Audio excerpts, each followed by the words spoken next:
So as of 7 p.m. nga po, no, huling namataan ang mata ng bagyong City, no, o ang sentro nito dito sa may coastal waters, sa katubigan po ng Magsaysay, sa lalawigan ng Palawan. Taglay pa rin niya yung pinakamalakas na hangin na nasa 130 kilometers per hour malapit sa gitna. At pagbugso naman nasa 180 kilometers per hour. Ito ay mabilis na kumikilos, pahikanluran, sa bilis naman na 25 kilometers per hour. So naapektuhan pa rin ito lalo na itong bahagi nga ng Western Visayas at ilang bahagi ng Mimaropa, Central Visayas. At samantala po, no, meron pa rin tayong minomonitor, o meron na tayong minomonitor na panibagong bagyo na nasa labas ng Philippine Area of Responsibility. Ito po as of 3 p.m. nasa halos 2,000 kilometro to silangan ng northeastern Mindanao. At maaari po itong pumasok ng Philippine Area of Responsibility. Samantala, narito naman po yung ating latest track as of 8 p.m. po ng bagyong si Tino. So bukas po, 5 a.m., maaari po itong tumungo na sa may bahagi ng El Nido, sa katubigan ng El Nido sa lalawigan ng Palawan. Inasahan kasi natin na matapos ang 5 landfall nitong bagyo, ay posibleng lumapit din ito sa may Cuyo Island. So maaari po itong maglandfall ng isa sa mga isla ng Cuyo. Pagdating po ng hapon, bukas ng hapon, ito ay nasa 370 kilometro ng kanluran ng Coron sa Palawan. Habang pa umaga po ng Huwebes ay posibleng nasa labas na ito ng Philippine Area of Responsibility. Sana po yung mga kababayan natin, lalong-lalo na dyan sa may bahagi ng Palawan, northern part of Palawan, ay maghanda sa inaasahan natin ng mga pagbugso at malalakas na hangin, mga dalang malalakas na mga pag-ulan na dala ng bagyong City. No? Samantala, nakataas po ang signal number 4, particular na dito sa may northernmost portion ng Palawan, kasama yung Calamian at Cuyo Islands, kung saan nga po inaasahan natin na maaaring muling maglandfall yung bagyong si Tino.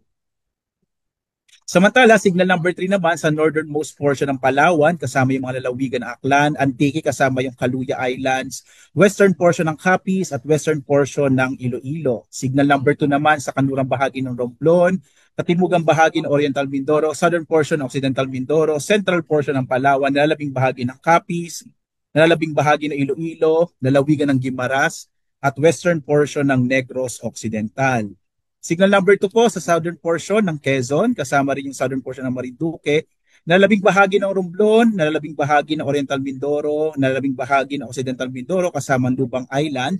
Ganyan din yung southern portion ng Palawan, yung Masbate, kasama yung Burias at Ticao Island. Ang buong lalawigan ng Cebu po, kasama yung Bantayan Islands, sa signal number 1 pa rin, at maging sa Negros Oriental at nalalabing bahagi ng Negros Occidental.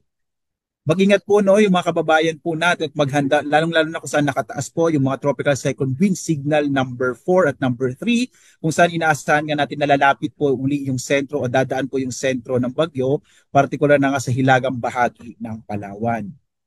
Samantala, malakas din po yung ating northeast monsoon, no? At meron din po tayong shear line at trough ng Bagyong Tino. So kahit po yung mga lugar na hindi nakataas, na hindi po kasama sa tropical cyclone wind signal, ay maaaring makaranas ng mga pagbugso ng hangin. Yung gabi, posible pa rin na may mga pagbugso ng hangin sa malaking bahagi ng Luzon.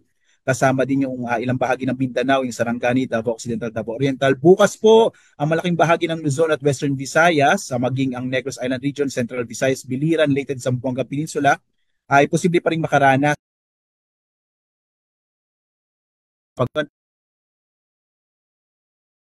by tomorrow. At Huwebes po ito, posible pa rin may mga pagbugso ng hangin sa Ilocos Region, Batanes, Cagayan, kasama yung Babuyan Islands, malaking bahagi ng Cordillera, Central Luzon, Metro Manila, Calabarzon at Mimaropa. Ito naman po yung ating inaasahang mga dalang ulan, no? Lalong-lalo na po ng pinagsamang epekto ng Bagyong Tino at shear line. Ngayong gabi hanggang bukas sa umaga, makararanas pa rin ng malalakas sa mga pag-ulan, lalong-lalo na sa may bahagi ng Northern Palawan, dito sa Mimaropa at Western Visayas. Posible pa rin po yung mga pagbaha, mga flash floods at pagunang lupa or mga landslide sa mga nabanggit na lugar. At maging ito pong ilang bahagi ng Quezon Province, gayon din po sa Isabela, Aurora, Bulacan, Rizal, makakaranas din po ng mga pag-ulan itong mga bahaging ito. Dulot po ito naman ng shear line. Ang shear line po ay banggaan ng mainit at malamig na hangin, maging ilang bahagi po ng Bicol Region. Pagdating po natin ng Huwebes, inaasahan natin, mostly po ng mga pagulan natin dito na lamang sa may area ng Palawan dahil palabas na po or nasa labas na ng possibility ang bagyong Tino around Thursday po, no, araw ng Huwebes. Samantala po, naglabas pa rin tayo ng as of 8 p.m. update ng storm surge. Yung storm surge, ito po yung malalaking alon ng karagatan, mas mataas kaysa sa normal, na maaaring humampas sa mga baybay, sa mga coastal areas po, sa mga baybay dagat, na dulot po ito ng malalakas na hangin dala ng bagyo. Makikita po natin lalong-lalo na sa may area ng Northern Palawan, kasama din itong Antique, Oriental Mindoro, makakaranas ng more than 3 meters po na taas ng alon. 2.1 to 3 meters naman po sa Occidental Mindoro, Oriental Mindoro, Palawan, partikular na sa Cagayan Silio Islands. Gayun din, 1 to 2 meters naman po sa Aklan, Antique, Guimaras, Iloilo at Negros Occidental. Ulitin ko po, no, napakadelikado po ngayon, lalo na sa mga baybay dagat po ng Northern Palawan at southern part ng Oriental at Occidental Mindoro dahil muli, madadaan po malapit dyan ang sentro ng bagyong Tino, kaya mag-ingat po yung mga kababayan natin, lalong-lalo na yung mga nakatira sa mga baybay dagat. Meron nakataas pa rin po tayong gale warning, ito naman yung sa particular area ng Northern Palawan po sa southern coast ng Iloilo, no, sa mga nabanggit na lugar.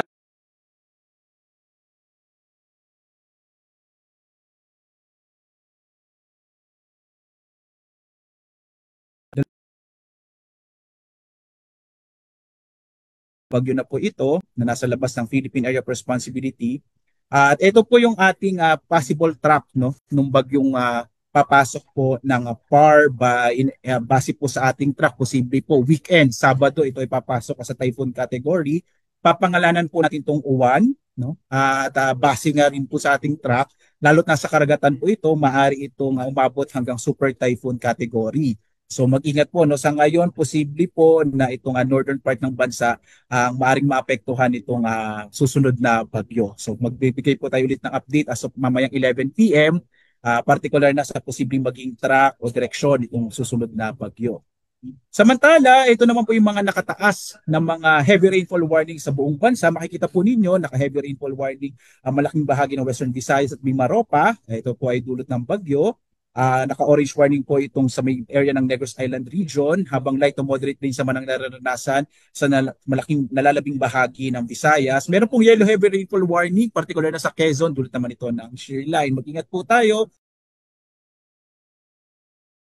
lakas sa mga pagulan na dala ng mga weather systems po natin na bagyo at shear line. Makikita niyo po itong latest at updated na mga heavy rainfall warning, flood information, thunderstorm advisories sa ating website panahon.gov.ph. At para po sa iba pang mga impormasyon, maaari niyo pong sundan or mag-subscribe po sa iba't ibang mga social media platforms sa X, Facebook at YouTube, at sa ating dalawang websites pag-asa.usc.gov.ph at panahon.gov.ph para sa ating mga latest update para po sa ating lagay ng panahon. You're watching Rapid News Weather. Stay informed. Subscribe for more updates.